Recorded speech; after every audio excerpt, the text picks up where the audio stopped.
Hi there everybody, Trevor Randles Outdoors Iowa, and I'm sharing an amazing goose recipe with you guys today. We are going to be making some goose Philly cheesesteak sandwiches. Check this out, you guys. Wow, that looks awesome. So stick around, check it out. I'll show you guys how to make these. It's really easy, really simple, and it's one of the best goose recipes I've found so far that I really like.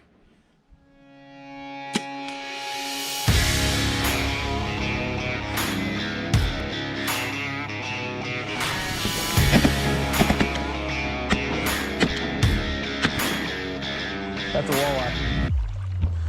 And she swallowed it. That is a monster.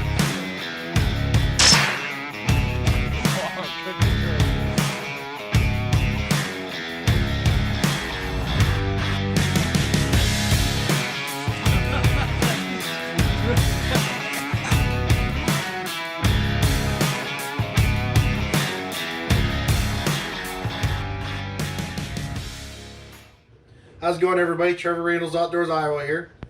And today we're going to be making goose Philly cheesesteaks.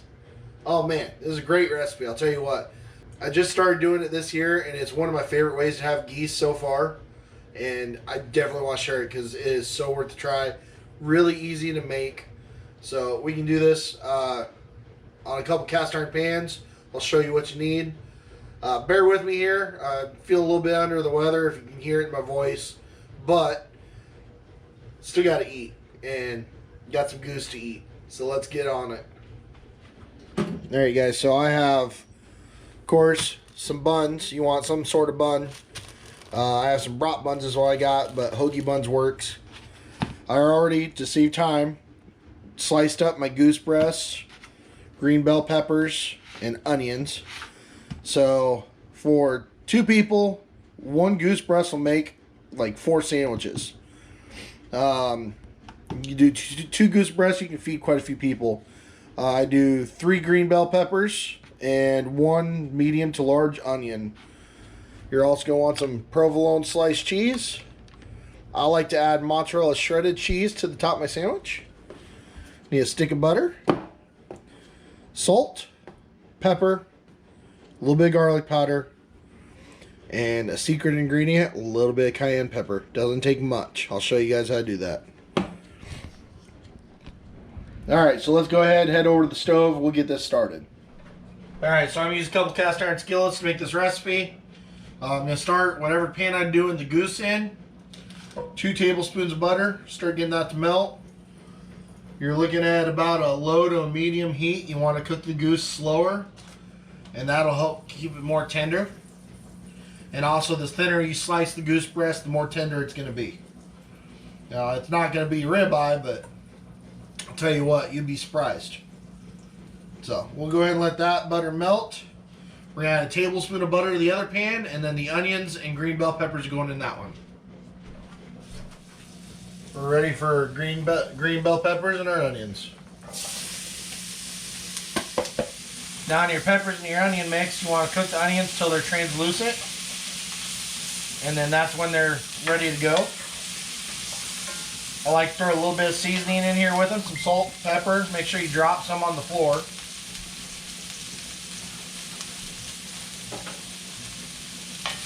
A little bit of salt, pepper, and get some good flavors going here. The thinner you slice them, the softer they'll get, and the faster they'll cook as well. Alright, butter's melted in the other pan now, so we're ready for the goose.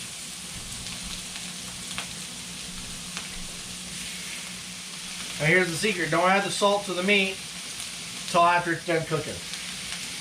And what we're looking for on this goose breast, we just want to make sure there's no red left, because we're going to combine both the goose breasts and the peppers and the onion mixture, and it'll continue to cook a little bit. Pepper.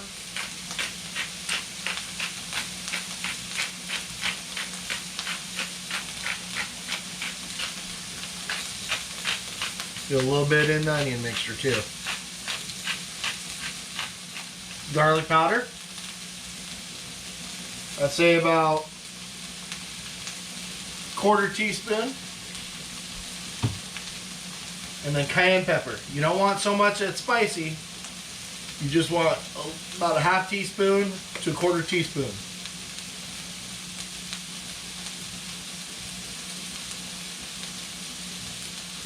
That should be good right there. And then we'll save the salt for later. So we're going to cook this mixture until the onions are translucent and the green bell peppers will soften up a little bit while we're still waiting for the meat to cook. And like I said, cook it on a low heat. That way it stays more tender. And you don't want to overcook it. Okay, so the goose is just about done. There's still a little bit of red showing. We're going to hit it with a little bit of salt. Salt your onions and your peppers too. So the reason you don't want to salt your goose before it's done cooking is that salt will actually dry the meat out. And you want a little bit of juices in that meat with the Philly cheesesteak. We're getting really close to done here with our onions and the peppers. They're looking really good. Alright, so you want to take a dish and we're going to get all the onions and peppers and we're going to put it in the Tupperware. Okay, got them all on the Tupperware. We're going to set these off to the side. Now once you take your butter again into the pan you made the onions, do about almost another tablespoon. We can turn this pan down a little bit now.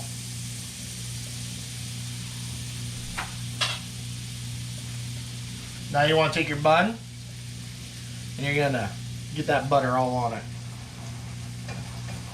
We're going to try to toast this bun is what we're doing. Goose meat is done. We're turning the heat off.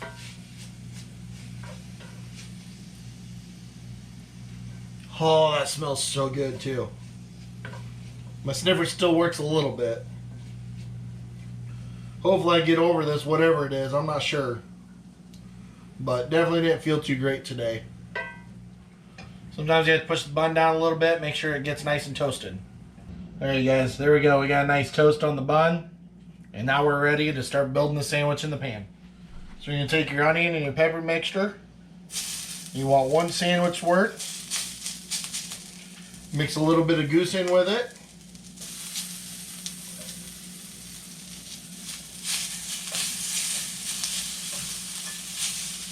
We can turn the heat down again.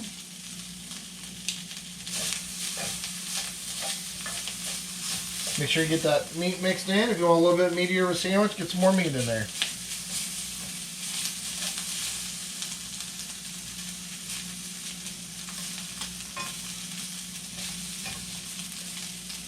Alright.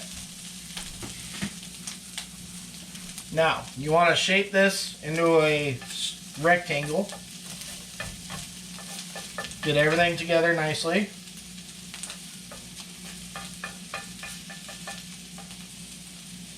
And now we're going to put a slice of provolone cheese on top. Okay, I lied. I'm going to do 2 slices. There we go. So that's going to melt here really quick. You don't want to let the cheese melt too much. Let me get you guys in here closer. So once that cheese starts to melt, go get your bun. You're going to lay your bun right on top of it. Now you want a long spatula for this. It makes it really easy. Get right up underneath that whole sandwich. Now you're going to have a few losses. Oh, I did that backwards. Okay. Now you see how I did that? I picked up the sandwich. The bun was on top. I put the plate on top of the bun and flipped it with a spatula underneath it. And then you don't lose very much stuff. Alright, I'll see you over on the counter. So whatever you lost out of the sandwich, pick it up, put it inside the sandwich if you want. Got that good. Cheese is good and melted. Now, I like to add some mozzarella cheese to the sandwich. Shredded cheese, I should say. I do it right on top. Doesn't take much. That was actually too much right there. But that will work. Now, if you look, there is your Goose Philly cheesesteak sandwich. And let me tell you guys, it's amazing. I already know it is. I can smell it. Somewhat.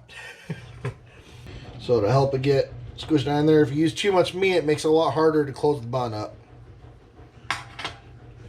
But check it out. There it is. There's your Philly cheesesteak sandwich. There you guys, so I'm ready to take a bite. Oh man.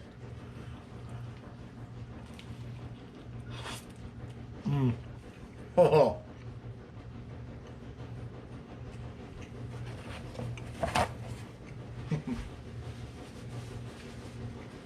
Wow. Man, the flavors, you got the crunchiness of the bun, you got the cheeses, you got the goose breast is just seasoned beautifully. You got the onions and the peppers are nice and soft, but still a little bit of crunch to them. That's perfect. Just perfect. I hope you guys get to try this recipe. It's really good. I'm going to have to say it's probably my top 3 for goose. And man, I hope you guys try it. Go ahead and let me know in the comments if you do. Good luck to all you hunters out there, and thank you for watching the video. I'm going to try to be out duck hunting here pretty soon on the boat if I can get it finished up, and hopefully I get feeling a little bit better after this. So I hope you guys enjoyed the recipe. Don't forget to like the video, subscribe to the channel if you haven't already, and I'll catch you guys later.